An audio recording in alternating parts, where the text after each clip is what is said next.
my fellow Americans.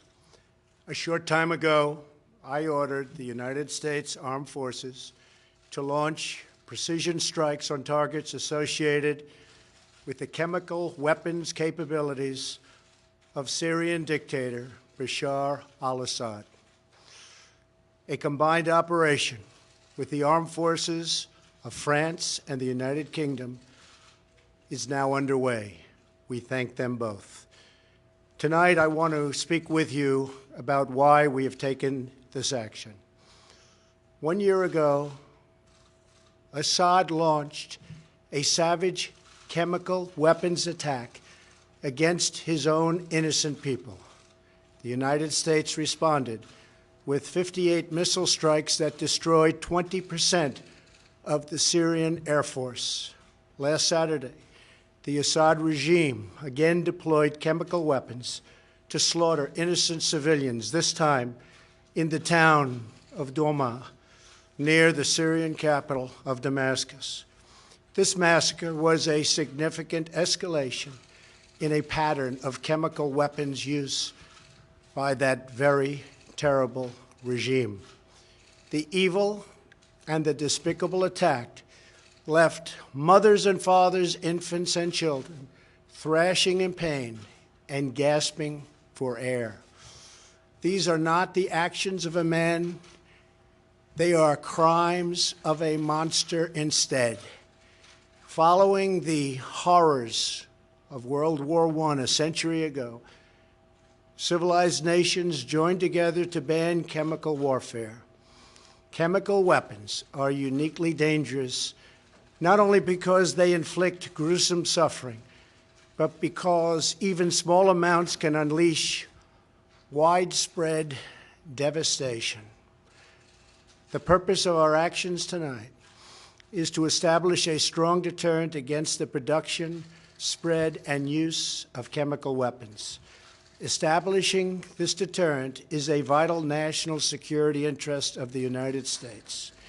The combined American, British, and French response to these atrocities will integrate all instruments of our national power, military, economic, and diplomatic. We are prepared to sustain this response until the Syrian regime stops its use of prohibited chemical agents. I also have a message tonight for the two governments most responsible for supporting, equipping, and financing the criminal Assad regime. To Iran and to Russia, I ask, what kind of a nation wants to be associated with the mass murder of innocent men, women, and children? The nations of the world can be judged by the friends they keep. No nation can succeed in the long run by promoting rogue states, brutal tyrants, and murderous dictators. In 2013, President Putin and his government promised the world that they would guarantee the elimination of Syria's chemical weapons. Assad's recent attack and today's response are the direct result of Russia's failure to keep that promise. Russia must decide if it will continue down this dark path or if it will join with civilized nations as a force for stability and peace. Hopefully, someday we'll get along with Russia and maybe even Iran, but maybe not. I will say this, the United States has a lot to offer. With the greatest and most powerful economy in the history of the world. In Syria, the United States, with but a small force being used to eliminate what is left of ISIS, is doing what is necessary to protect the American people. Over the last year, nearly 100% of the territory once controlled by the so-called ISIS Caliphate in Syria and Iraq has been liberated and eliminated. The United States has also rebuilt our friendships across the Middle East. we have asked our partners to take greater responsibility for securing their home region, including contributing large amounts of money for the resources, equipment, and all of the anti-ISIS effort. Increased engagement from our friends, including Saudi Arabia, the United Arab Emirates, Qatar, Egypt, and others, can ensure that Iran does not profit from the eradication of ISIS. America does not seek an indefinite presence in Syria under no circumstances. As other nations step up their contributions, we look forward to the day when we can bring our warriors home, and great warriors they are. Looking around our very troubled world, Americans have no illusions. We cannot purge the world of evil or act everywhere there is tyranny. No amount of American blood or treasure can produce lasting peace and security in the Middle East. It's a troubled place. We will try to make it better, but it is a troubled place. The United States will be a partner and a friend, but the fate of the region lies in the hands of its own people.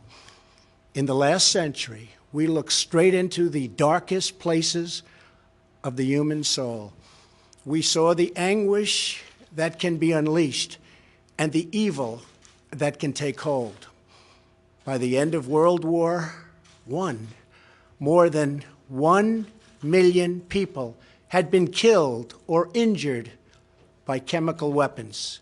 We never want to see that ghastly specter return. So today, the nations of Britain, France, and the United States of America have marshaled their righteous power against barbarism and brutality. Tonight I ask all Americans to say a prayer for our noble warriors and our allies as they carry out their missions. We pray that God will bring comfort to those suffering in Syria. We pray that God will guide the whole region toward a future of dignity and of peace. And we pray that God will continue to watch over and bless the United States of America. Thank you and good night. Thank you. Một chiến dịch phối hợp với lực lượng vũ trang của Pháp và Vương quốc Anh hiện đang được tiến hành, Tổng thống Mỹ tuyên bố. Trước đó, ông Trump gửi tín hiệu nhiễu khi cảnh báo Nga rằng tên lửa của Mỹ đang đến, nhưng ngay sau đó lại đăng tweet nói rằng chưa chắc cuộc tấn công này đã xảy ra. Tổ chức quan sát nhân quyền Syria Observatory for Human Rights nói rằng các tên lửa hành trình đã đánh trúng cơ sở nghiên cứu khoa học Syria, cùng với một số cứ điểm quân sự khác. Chiến dịch này nhằm đáp trả các vụ tấn công hóa học mà phương Tây cáo buộc chính quyền của Tổng thống Syria Bashar al-Assad đã thực hiện lên thường dân khu vực quân nổi dậy chiếm đóng. Theo BBC, một số vụ nổ đã được phát hiện ở khu vực phụ cận thủ đô Damascus của Syria.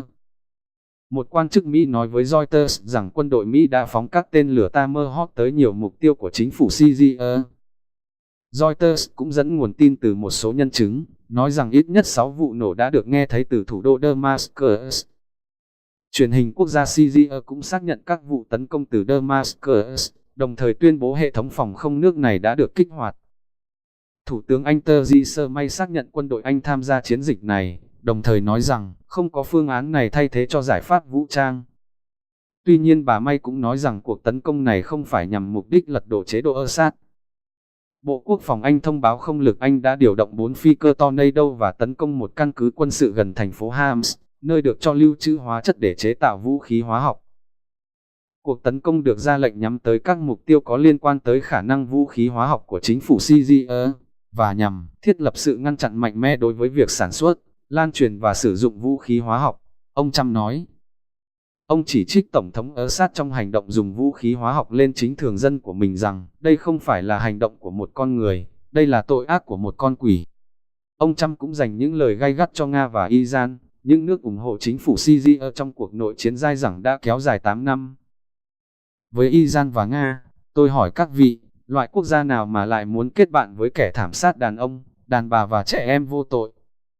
Syria phủ nhận là tác giả của vụ tấn công khiến khoảng 60 người thiệt mạng, và đồng minh Nga hôm qua nói rằng họ nghi ngờ chính Anh quốc là người đã dàn dựng lên vụ tấn công hóa học gần đây. Moscow cũng cảnh báo chiến tranh có thể nổ ra nếu phương Tây sử dụng vũ lực và sẽ bắn hạ mọi tên lửa của Mỹ tiến vào Syria. Lập trường của Nga tại Syria, cùng với vụ đầu độc điệp viên 2 mang người Nga tại Anh gần đây khiến quan hệ giữa Nga và phương Tây đi xuống điểm thấp nhất từ thời chiến tranh lạnh.